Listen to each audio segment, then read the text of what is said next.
or mystical. But I think everyone's mind is brilliant. It has a brilliant capacity, and it's important to include as many people in this conversation as possible. And it's important to be flexible, because the way you and I are talking right now is probably not the way that we would talk to a fundamentalist or a really religious person or a scientist. But it's not to say that they don't have valuable perspectives. I think everybody does. Everybody comes from a place of knowledge and wisdom.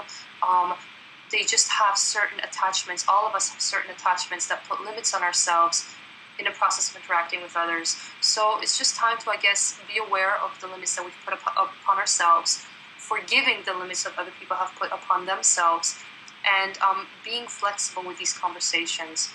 In this conversation, we can use, fairies and God and soulmates. In another conversation, we may have to find other terms that are more open. But essentially, we're talking about the same things. We're talking about, no matter what conversation you have and with whom, when it comes to these things, we're talking about the possibility of maximizing the highest amount of good for the greatest amount of people, maximizing joy and love and fulfillment, abundance for as many people as possible for as long as we exist. That's what a good scientist strives for. That's what a mystic strives for, what an artist strives for, to make this universe a better place. Beautifully said. That's the only thing that exists, right? Everybody is puzzle pieces, I say, to complement and complete the bigger picture. We really need everybody. It's not all on one person to have all the answers and make it the end-all, be-all kind of a thing. A big reason the way I am this way is because I'm really fascinated with different people and how they think, and I love putting myself in their shoes and imagining what it must be like to be them, and how they think and see the world. Everybody, just whoever I can find, and particularly if they have very different backgrounds and beliefs and perspectives, that's extremely exciting for me and humbling at the same time, as I think that this is something that I recommend everybody to do, to get a paradigm shift. And to remove, you just can't have any judgment. You just don't judge when you're in that state of being, because you just have such respect and understanding of the kaleidoscopic way of things in life. That's beautifully said, to compliment you back, because you're right. Respect is such a key word. Even when you disagree, the only thing that causes one person to disagree with another is, you're right, an attachment to a paradigm. You just open it a little bit. Who knows what you will find? Say that you should let your morals and values fly out the window because somebody else says something. You're not in alignment with it. Well, you're not going to judge, so you're going to accept it.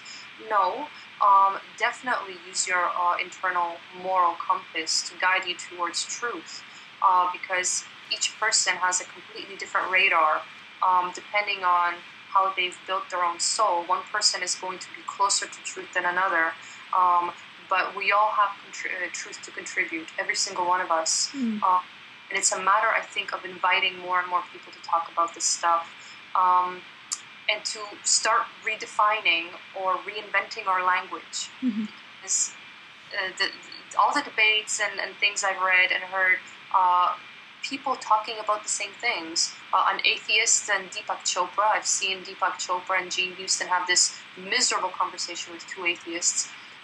The sad thing is they got completely butchered, but they were talking about the same thing. Yeah, it's just so strange, hey, how this ends up happening just because we're so attached to our perspective and beliefs and... Exactly. It was one side trying to convince the other of whether God exists and what is God. That is the most outlandish discussion or debate that anyone could ever attempt to have. There are so many better ways of phrasing this question. It's like sexuality, trying to label people and put them into boxes of, gay, straight, bisexual, trisexual, pansexual, whatever. It does not work. It just simply does not work. People are different moment to moment. Every person you fall in love with, you experience it differently until you find the ultimate one that you want to spend the rest of your life with. Until that happens, you might end up falling with people you'd surprise yourself with. You might your sexuality might not be what you think it is. So I think language is something that is going to start changing as we have these conversations, because right now it's difficult to have them because we think we're talking about different things, but essentially we're talking about the exact same thing. We're just attached to words, and it leads to arguments. It's such a waste of energy and brain cells. I mean, of all the things we could be doing with our time and energy, we're spending it so much on verbose, basically, and challenging each other or trying to prove a point and so forth. And one of the things I really like to get at more is it's about walking your talk and being an example and using other language, like the language of the eyes kind of a thing. I love to speak to everybody with my eyes, and the heart, the language of the heart, and the vibe, kind of speaking to that part of the person that already understands their soul, their core, before they came here. They're just playing their roles and they're lost to it and they're having a grandiose time. So,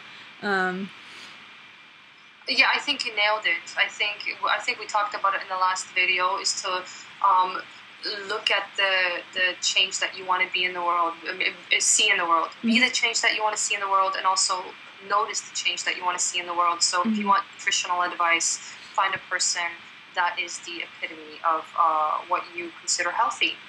I love that. That's great.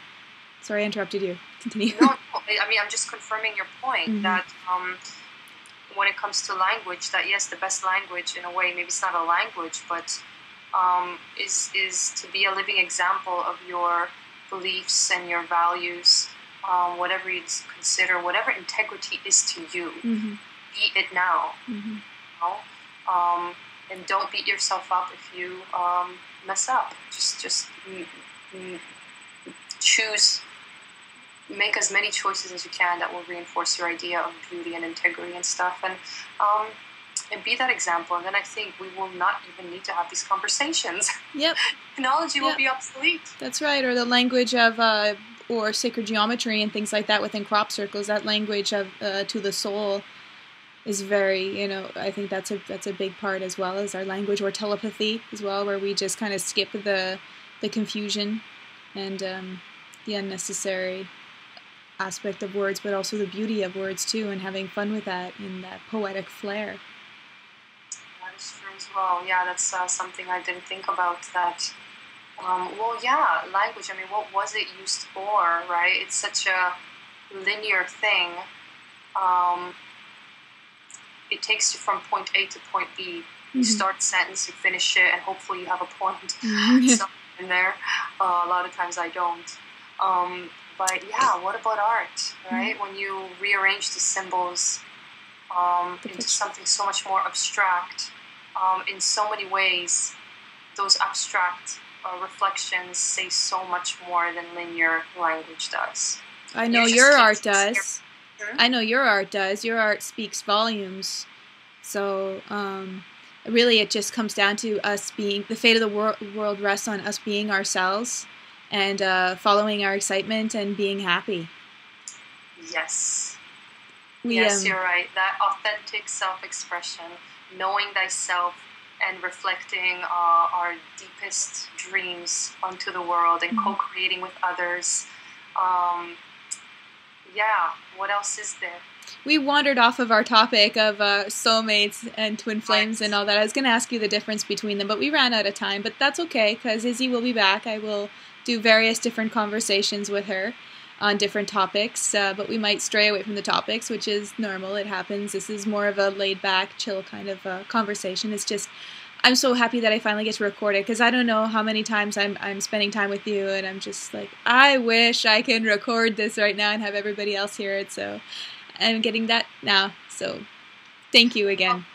I'm so happy to be doing this. I've been thinking about it for years, and I've been really scared to do it, but you kind of brought me to a point where I'm a little bit more ready to talk about these things, and I think more people should. Yay.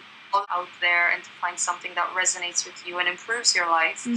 That's a challenge. The more people that do this and do it just for shits and giggles, as opposed to really sharing their authentic selves with the world, that can just complicate things a little bit more. But again, of course, everybody has a right to do it. It just makes it tougher for the viewers to find something that's meaningful to them.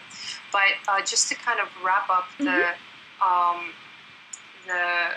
fact that we strayed, you know, this happens a lot, and I think one of the issues with debates, with professional debates that I watch a lot of, is they really compartmentalize an idea or a problem or a topic, and that is no way to treat any type of topic. It's just like with disease. A lot of times it's multiple causes, and it's not just one source. A lot of times it's a couple of things that make a person sick that need to be identified. And it's the same thing with the topic, I feel. Soulmates are not removed from, or love. Let's use the word love. It's not removed from culture or philosophy or psychology, history, advertising, pop culture. This is all interrelated. So if we do stray, I don't think it's straying. It's one topic kind of infiltrating another. But at the end of the day, you know, I think it all comes down to it's all unified. Huh? And it's all unified. We stray because really it's all one, and we're not letting it stay in the box. We're letting it connecting all the other boxes to get to a bigger picture. And to understand love and soulmates, you also have to understand these fundamentals and to lay the foundation in the groundwork. Oh, exactly. And as I was just saying, it all comes down to truth. You know, this entire life and reality, I feel, is a process of shaving away the unnecessary and finding truth and using that to create real realities. So whatever we reflect on, whether it's love or culture or food, it's our attempt, not just you and me, but the world, to find some sort of truth that has substance, that will sustain time and build something sustainable. So, yeah, it appears that we're straying, but really we're not. Well said. And at that, I'll end the interview so you can go do your yoga, or as you call it, donkey poses. I try to do yoga. I look like such a cow on the mat. Oh, no, that's just you and your perspective being, well, harsh on yourself, but also comical on yourself at the same time. It depends how you want to look at it. But, oh, if only you saw. I will see it one day, and I'll be like, Izzy, you're being ridiculous. This is not anything close to that. But anyway, I am so glad again to have you, and that we finally did this, and I love you so much, and thank you so much, and I look forward to our next one. I love you. You've done so much for me.